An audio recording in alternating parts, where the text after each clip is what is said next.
Hello everyone, I am Aastha. Welcome करती हूँ आप सभी का अपने YouTube channel government job genuine notification. SSC CHSL examination का टीयर फर्स्ट का फुल सिलेबस हम इस वीडियो में कवर करेंगे। एसएससी सीएचएसएल एक combined higher secondary level examination है जो एसएससी के द्वारा कंडक्ट कराया जाता है। हायर सेकेंडरी लेवल एग्जामिनेशन है, सो आफ्टर 12th आप ये एग्जाम दे सकते हैं। इसका जो सिलेक्शन प्रोसीजर है एसएससी सीएचएसएल का, ये 3 टीयर में कंप्लीट होता है, 3 स्टेजेस में कंप्लीट होता है। सबसे पहला जो फर्स्ट स्टेज है जिसको टीयर फर्स्ट कहते हैं, ये होता है कंप्यूटर बेस्ड एग्जामिनेशन, जिसके बारे में डिटेल सिलेबस अभी हम आगे वीडियो में डिस्कस करेंगे। अगर आप टीयर फर्स्ट को क्लियर कर लेते हैं देन आपको टीयर सेकेंड क्लियर करना होता है, जो कि डिस्क्रिप्टिव टाइप पेपर होता है। Descriptive type means pen and paper mode पर आपको ये एग्जाम देना होता है। टीयर सेकेंड की अभी मैं बात कर रही हूँ, जो कि डिस्क्रिप्टिव टाइप होता है। पेन एंड पेपर मोड पर आपको ऐसे या लेटर राइटिंग आपको करनी होती है। जब आप टीयर सेकेंड क्लियर कर लेते हैं देन इसमें टीयर थर्ड आता है, जिसमें स्किल टेस्ट होता है, जो कि आपका शॉर्ट हैंड या फिर आपका टाइपिंग रहता है। स्किल टेस्ट इसमें रहता है, तो ये पोस्ट के अकॉर्डिंगली रहता है। वैसे मैंने वीडियो अपलोड किया है, आप विजिट कर सकते हैं डिटेल के लिए।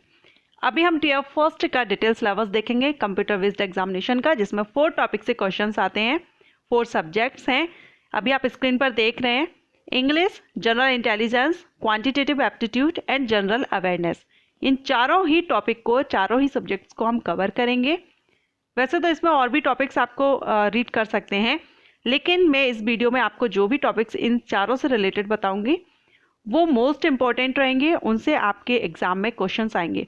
और एसएससी सीएचएसएल का नोटिफिकेशन नवंबर 2022 में रिलीज होने वाला है। अगर आप 12th के बेस पर अप्लाई करना चाहते हैं तो अभी से आप इसकी तैयारी कर लीजिए। चलिए इसका जो सिलेबस है एक एक करके हम क्लियर करते हैं।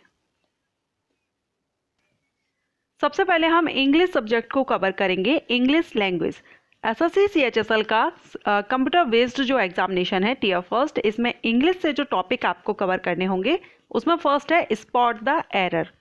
एरर को स्पॉट करना, जो गलती है उसको आपको स्पॉट करना होगा। सेकेंड है फिल इन द ब्लैंक। कुछ फिल इन द ब्लैंक्स आते हैं जिसमें आपको फिल करना होता है। अब इसमें आर्टिकल्स भी हो सकते हैं या प्रीपोजिशंस वगैरह हो सकते हैं, कंजक्शंस हो सकते हैं या फिर हेल्पिंग वर्ब्स हो सकती हैं, जैसे प्रेजेंट, पास्ट या फ्यूचर की। मीन्स आपको एक तरह से फिल इन द ब्लैंक दिया जाता है और जो ब्लैंक है वहाँ पर आपको फाइंड आउट करना होगा, अच्छे से रीड करना होगा कि यहाँ पर आपको क्या कौन सा वर्ड यहाँ पर आपको फिल करना होगा। ओके, नेक्स्ट हम बात करें तो इसमें सिनोनिम्स रहेगा, एंटोनिम्स। ये आप सभी बहुत अच्छे से जानते होंगे, सिनोनिम्स एंड एंटोनिम्स, जिसको हिंदी में पर्यायवाची एंड विलोम शब्द बोला जाता है, वो रहेंगे। इसके बाद है स्पेलिंग या मिस स्पेल्ड वर्ड। ये भी आपका जो गलत स्पेलिंग्स होती हैं उसको क्लियर करना होता है। नेक्स्ट है इडियम्स एंड फ्रेजेस।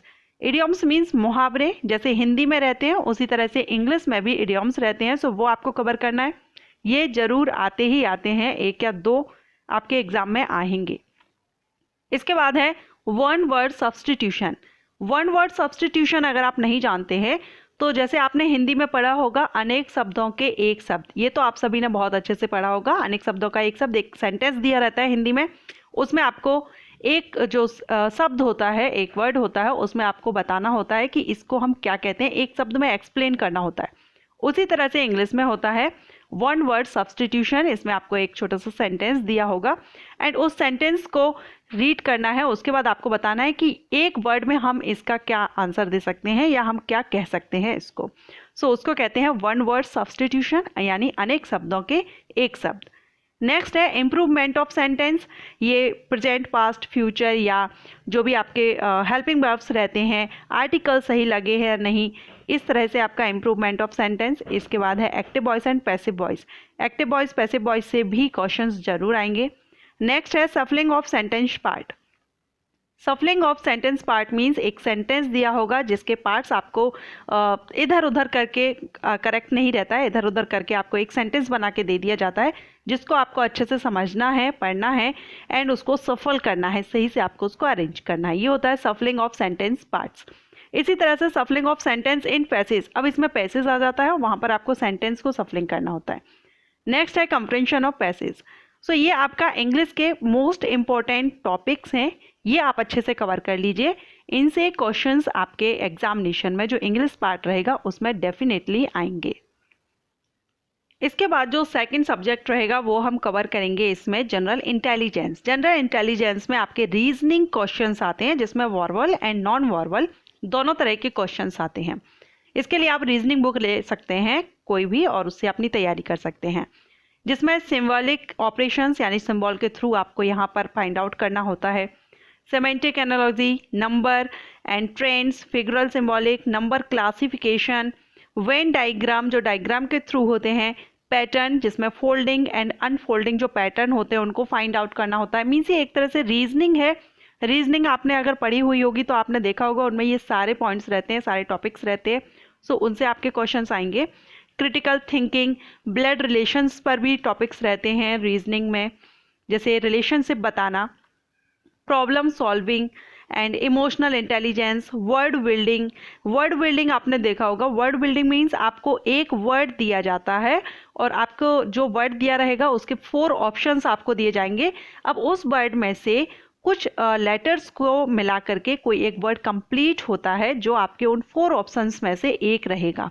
ये आपने बहुत छोटी क्लासेस में भी हम सब पढ़ते हैं, जो एक स्पेलिंग दी हुई होती है, एक वर्ड दिया होगा, उसमें जो लेटर्स हैं उनसे ही एक वर्ड बन रहा है और उन 4 ऑप्शंस में से एक आपका आंसर रहता है। सोचने में, देखने में ये बहुत ईजी लगता है, लेकिन इनमें टाइमिंग आपकी लगती है। तो करने में ये सारे टॉपिक्स सभी कर सकते हैं, लेकिन टाइम मैनेजमेंट का यहाँ पर रहता है। सबसे कम टाइम में, कम से कम टाइम में कौन इसको सॉल्व कर सकता है, क्योंकि जो भी कॉम्पिटिशन एग्जामिनेशंस होते हैं उन सभी में आप टाइम का विशेषकर ध्यान रखा कीजिए। टाइमिंग ही यहाँ पर मेन रहता है। कई लोगों के जो एग्जाम्स हैं वो भी कंप्लीट नहीं हो पाते हैं। तो जैसे वर्ड बिल्डिंग है, ये आपको बहुत इजी लग रहा होगा वर्ड बिल्डिंग, लेकिन इजी है, आप कर लेंगे, लेकिन टाइम जरूर इसमें बहुत आप ले सकते हैं। सो इसकी प्रैक्टिस आप जितनी ज़्यादा कर सकें अभी से, इसीलिए मैं आपको बोल रही हूँ, सिलेबस आपके सामने है। अगर आप एसएससी सीएचएसएल एग्जामिनेशन देना चाहते हैं तो अभी से आप इसकी तैयारी कीजिए, प्रैक्टिस कीजिए। जितना ज़्यादा रीजनिंग में आप जितनी ज़्यादा प्रैक्टिस करेंगे उतना ज़्यादा आप जल्दी उसको सॉल्व कर सकते हैं। ओके, नेक्स्ट है social intelligence and coding decoding. Coding decoding भी आप सभी ने देखा होगा, जैसे A to Z तक के जो लेटर्स होते हैं उनको अरेंज किया जाता है और आपको कोई न्यूमेरिकल नंबर ऐसे 1 2 3 या 4 6 जो भी, उनको एक कोड दिया जाता है। फिर आपको 4 ऑप्शन दिए जाते हैं कि अब जो नेक्स्ट कोड है इनमें से किसका है। इस तरह से आपसे क्वेश्चन किया जाता है, ये कोडिंग डिकोडिंग कहलाता है। तो ये भी इजी है, कर लेंगे, लेकिन टाइम बहुत ज़्यादा लगता है। तो मैं अगेन कहूँगी आप प्रैक्टिस अभी से स्टार्ट कर दीजिए, जिससे आप इसको कम से कम टाइम में सॉल्व कर सकें। ओके, सो ये रहा हमारा जनरल इंटेलिजेंस मीन्स रीजनिंग। इसके बाद हम बात करेंगे क्वांटिटेटिव एप्टीट्यूड। क्वांटिटेटिव एप्टीट्यूड में आपका मैथमेटिक्स का रहता है, जिसमें number system, computation of whole number, decimal, fraction, relationship between numbers, fundamental arithmetical operations रहते हैं, जिसमें कि परसेंटेज निकालना, ratio, proportion, square roots, average, interest जिसमें सिंपल एंड कंपाउंड इंटरेस्ट रहते हैं, profit and loss, discount, partnership business, mixture, time and distance, time and work, ये topics रहेगा। अलजेब्रा से क्वेश्चंस आते हैं, जियोमेट्री रहता है। सो यहाँ पे एंगल, सर्किल, ये पूरा आपको तैयारी करनी होगी आपके मैथ की। रीजनिंग एंड मैथ ये दोनों ही आपके प्रैक्टिस के ऊपर है। आप जितना ज़्यादा प्रैक्टिस करेंगे उतना कम से कम टाइम में आप इनको सॉल्व कर सकेंगे एग्जामिनेशन में। एंड जैसा कि मैं अपने सभी जो भी वीडियो अपलोड करती हूँ सिलेबस से रिलेटेड या प्रिपरेशन से, उसमें मैं आपको बताती हूँ शॉर्ट ट्रिक बुक आप ले सकते हैं, मार्केट्स में अवेलेबल है। शॉर्ट ट्रिक बुक आप ले लीजिए, उससे आपको काफ़ी हेल्प मिलेगी, कम से कम टाइम में आप सॉल्व कर सकेंगे।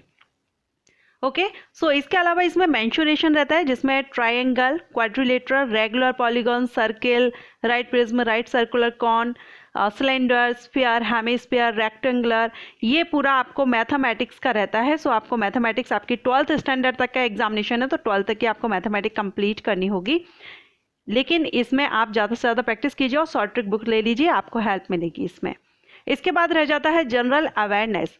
जनरल अवेयरनेस में वैसे ये बहुत बड़ा सब्जेक्ट है, टॉपिक है, इसमें हम किसी एक को नहीं बता सकते, लेकिन हाँ जो ज़्यादातर देखा गया है कि कल्चर से रिलेटेड आता है, geography, economic sense, general policies या हिस्ट्री से रिलेटेड, हमारे स्टेट कैपिटल, जो इंडिया है और इंडिया की नेबरिंग कंट्रीज़ हैं उनसे रिलेटेड क्वेश्चंस इसमें आते हैं।